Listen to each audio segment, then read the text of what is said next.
everyone, it's me Carla and welcome back to another week of Transit Online. We are in part 4 of our current series called Big Picture, which is all about the life of Joseph. Last week we learned that when we can't see the bigger picture, we can do the next right thing. Today we're going to continue with where we left off with Joseph in the prison, and let's see what happens next. Let's see what we can learn from this next part. I'll see you guys after.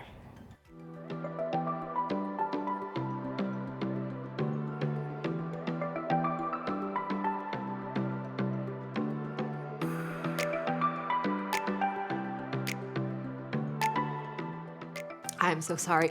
I just really love books. Okay. Hey everyone. We are in the middle of a series called Big Picture, and in it we've been talking about the life of this pretty important guy in the Bible named Joseph. Now, we'll get to more on him later, but what you need to know is this. His story was crazy. It was cray, y'all. Like, grab yourself some movie theater popcorn, butter, a little bit of salt. Okay, here we go. He found himself in the middle of some really unbelievable, difficult, and even scary circumstances. And while we all get the privilege of knowing how amazing his story ended up, at the time, he certainly didn't see the bigger picture. All he could see was what was happening right in front of him then and there. I have to wonder if being in the middle of all those crazy and painful circumstances ever made Joseph ask a question that I think a lot of us ask when we find ourselves in similar situations. What is the point? I mean, honestly, haven't we all been there? You go through a situation in your life that you do not understand, or you find yourself in a circumstance that you don't want to be in, and you're so disappointed with the way your life looks, and you think to yourself, what is the point of all this? Why do I have to go through any of it? Why does it have to be this way? Now, when I was in middle school, my parents split up, and it was really, really hard for me and my siblings to deal with because it was not a smooth separation. And their messy separation led to a messy divorce, and then their messy divorce led to lots of messy, difficult years in my family where it was hard to imagine things ever being good again. And there were lots of nights that I spent crying over all of this just craziness, and I would ask God over and over and over, what is the point of all this? Why do some families get to work out and be happy while other families don't? And when we were in the middle of all that nonsense, it was impossible to imagine that things could ever be good again because we just couldn't see the bigger picture. We couldn't understand that God had a bigger story in mind for us. Now, maybe you haven't had an experience exactly like mine, but a lot of you probably have felt this way. And maybe for you, it was at school. You thought, why do I need to learn about the French Revolution or the periodic table or long division? When am I ever gonna need to use this stuff in real life? What is the point? Or maybe you felt this way at home. Your parents make you do the chores and play with your siblings or wake up early on a Saturday morning and you absolutely do not understand why. I mean, every time you're picking your clothes up off the floor or taking your baby sister outside or being forced to get up early on the weekend, you're thinking to yourself, what's the point? Maybe you've asked yourself that question when you found yourself dealing with disappointment, when you didn't make the team, or you got ghosted by a friend, or you got gossiped about at school. You just couldn't understand why you had to deal with all the pain and disappointment of it. You couldn't see the bigger picture or the point of the situation. Or maybe it was something really and truly painful. Maybe you watched a loved one struggle through an illness. Maybe they even passed away. Or maybe you've dealt with things like anxiety or depression, and no matter what you do, you just can't seem to shake it. Now, maybe your parents are going through a divorce, or you've been placed in foster care, or someone close to you hurt you in a way that you don't know how to come back from. Those things certainly make you wonder, what is the point to all of this? Maybe you even feel this way about your faith. You come to church, you crack open a Bible a couple of times, you say a few prayers here and there, but nothing really feels different. And you keep trying to connect with God, but nothing seems to happen, and you're left wondering, what's the point? The truth is, we all experience difficult things throughout our lives. And when we're in the middle of those difficult things, we often ask that same question, what is the point? We don't see any good in the situation, and we don't experience the outcome that we hope for. And we don't see any part of the big picture, we just see our pain. When we feel that way, it's nearly impossible to believe that anything good could come from it, isn't it? Well, that brings us right back to our pal, Joseph. So grab your movie theater popcorn, here we go. His life is recorded in the portion of the Bible called the Old Testament, and that's the first half of the Bible written before Jesus came to the earth. So remember how we said Joseph found himself in the middle of a lot of difficult and painful and frustrating circumstances? Well, after his own brothers threw him down a well, and then he was sold off into slavery, Joseph was taken to Egypt to work for this guy named Potiphar. And just as things were starting to look up for Joseph, he was put into a really difficult situation, falsely accused of something he didn't do, and he was thrown into prison as punishment. Talk about unfair. I mean, can you just imagine how Joseph must have felt sitting there in prison? I know what I'd be thinking. It'd be something like, God, you have got to be kidding right now. I mean, things couldn't get any worse for me. How long is it supposed to last? What is the point of any of this? Now, I think these are definitely fair questions for Joseph to have asked. I mean, he tried so hard to do the right thing and remain faithful to God. And this was where it got him, in jail? I mean, if I were Joseph, I definitely would have had a hard time seeing the big picture. Now, thankfully, God always has the bigger picture in mind. Now, what Joseph couldn't see as he sat in that prison was that God was working behind the scenes. He was working for Joseph's good, even during his pain. Joseph just couldn't see it yet. Okay, so you see, while Joseph actually was in jail, he wasn't the only one that was in there. I'm looking for, did somebody have my bread? Oh, here. Okay, so while he was in jail, he met two other people that were in there with him. There was a baker. You can probably guess what a baker does. A baker makes bread. And he also met a cupbearer. But the cupbearer, that's not a role that we really hear about in our current day. So basically, Pharaoh's cupbearer was a really trusted person who served him drinks to make sure that it wasn't poisoned. He would do that, by drinking some of it. It's poisoned! So if it was poison, the cupbearer would die instead of the Pharaoh. Oh, man. What Joseph didn't know yet was that these two guys, the cupbearer and the baker, were gonna play a much bigger role in this story. Now let's take a look at what happened. While they were in prison, Pharaoh's cupbearer and baker each had a dream one night, and each dream had its own meaning. When Joseph saw them the next morning, he noticed that they both looked upset. "Why do you look so worried today?" he asked them. And they replied, "We both had dreams last night, but no one can tell us what they mean." At first glance, this doesn't seem all that remarkable of a story, right? So two guys had a couple of weird dreams. That's not all that important, right? Wrong! You see, at the time, dreams were believed to be predictions about what might actually happen in the future. So often, when people had weird dreams, they would seek out someone who could help them figure out the meaning so that they could understand what was coming. And Joseph knew that God could help him interpret their dreams. So he listened really carefully and interpreted them as God showed him what they meant. Joseph told the cupbearer that his dream meant the Pharaoh was going to restore him to his position in 3 days. Yay, cupbearer, you did it, man!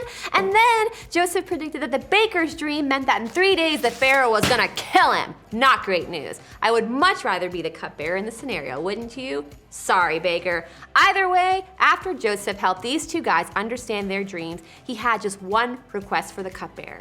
When he got restored to his position with the Pharaoh, he would mention Joseph and help him get out of prison. Let's take a look at what happened next.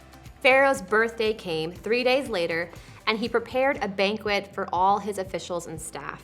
He summoned his chief cupbearer and chief baker to join the other officials. He then restored the chief cupbearer to his former position so he could again hand Pharaoh his cup. But Pharaoh impaled the chief baker just as Joseph had predicted when he interpreted his dream. Pharaoh's chief cupbearer, however, forgot all about Joseph, never giving him another thought. Okay, I think there are two really important things to note about this passage. First, everything God told Joseph would happen did happen. really sorry, baker. And second, even after all that, Joseph was forgotten. The cupbearer didn't keep his word, and so Joseph remained in prison. I mean, can you imagine how hopeless Joseph must have felt after that? He probably thought this was his last chance to be released from prison. And we can only assume that once again, he found himself asking, what is the point of all this pain and all this suffering? Nothing is ever going to change. And for a while, that probably seemed true. Because as the Bible tells us, it took a full 2 years for the cupbearer to finally remember Joseph. But Joseph didn't know everything that was happening, all that God was doing in those years. He couldn't yet see the bigger picture. I mean, can you really blame Joseph for probably feeling down about his situation? Can you blame him for not paying attention to the bigger picture that God was creating? I mean, he was in prison for 2 whole years. That's an incredibly long time to be wondering what God was up to. Think about it this way. Do you even remember what dances were trending 2 years ago? I mean, can you imagine being in prison for that long, feeling alone and forgotten? Well, that was the situation that Joseph was in. But 2 years later, the Pharaoh himself has a dream that no one could interpret. And it was then that the cupbearer finally remembered a guy he met in prison who was really good at interpreting dreams. And just like that, things turned around for Joseph. He got his chance.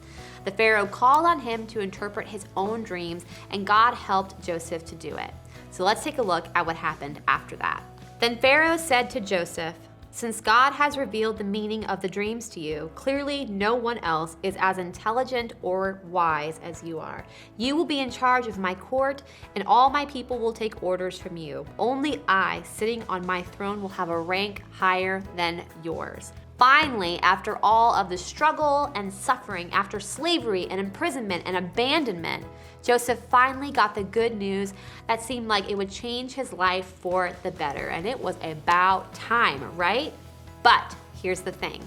This isn't about Joseph finally getting good news. This isn't even about his happy ending or the nice promotion he got. It's about the bigger picture. What Joseph didn't realize during that time in prison was that God was writing the bigger story. Joseph didn't see that right there and then in the middle of that painful and difficult circumstance, he was positioned to do something great, something only he could do. Joseph's story was painful and filled with problems, but through those problems, God was creating a better future for Joseph. Joseph just had to be willing to trust that God could use him right where he was.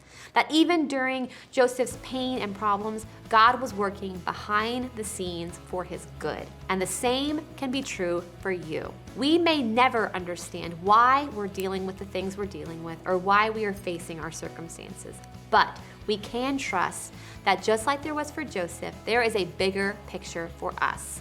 And while creating our bigger picture, God is working for our good. And that good may not always look the way we think it will. And it certainly didn't for Joseph. And we may never actually figure out why we had to go through the tough things that we had to go through. But when we trust God right where we are, we can trust that He's working toward what is best for us, even if we can't see it or don't understand it. In other words, when you can't see the bigger picture, trust that God is working for your good. So, how do we do that? Well, instead of struggling to find the point in our pain, how do we trust that God is working for our good? I think we can start with these steps. First, exercise faith. On a daily basis, and maybe even sometimes on an hourly basis, choose to believe and trust that God is good and that He has everything under control. In those moments when you don't feel like you believe or when the pain is just too much, say something like this over and over and over until you start to believe it. God, you are good no matter what, and you have everything in your control. Second, look for the good. Now, while you're in your difficult situation, it's normal to want to just rush past the problem. But sometimes when you pause and take a step back, you can actually learn something about yourself and others. And sometimes you could even grow in the process. And while you won't always see the ways that God is working for your good, you can still make a choice to look for it. And you can even look back on the times when God worked for your good, even when you didn't realize it at the time. Third, seek encouragement. When you lose sight of the truth that God is working for your good, lean into someone else. Ask them to tell you a story of when God was working for their good, even when they couldn't see the bigger picture. Use their experience to encourage you during difficult times. So remember, when you can't see the bigger picture, Trust that God is working for your good. As you head out today, think about this. What's one situation in my life right now that I don't understand the point of? Still poisoned.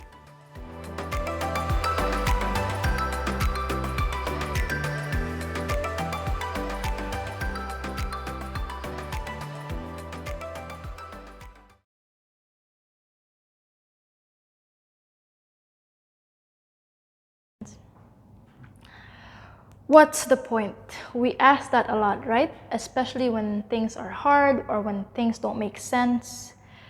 So I really like today's lesson that gives us 3 practical steps. So instead of asking what's the point, we can practice faith, we can look for the good, and we can seek encouragement. Our bottom line for this week is when we can't see the bigger picture, trust that God is doing something for your good. Let's talk about it more in our online small group at 2 p.m. I hope to see you guys there. And to those who are new, thank you for joining us. We hope to see you again next week for the final part of our series, Big Picture. Have a great weekend, everybody. Bye.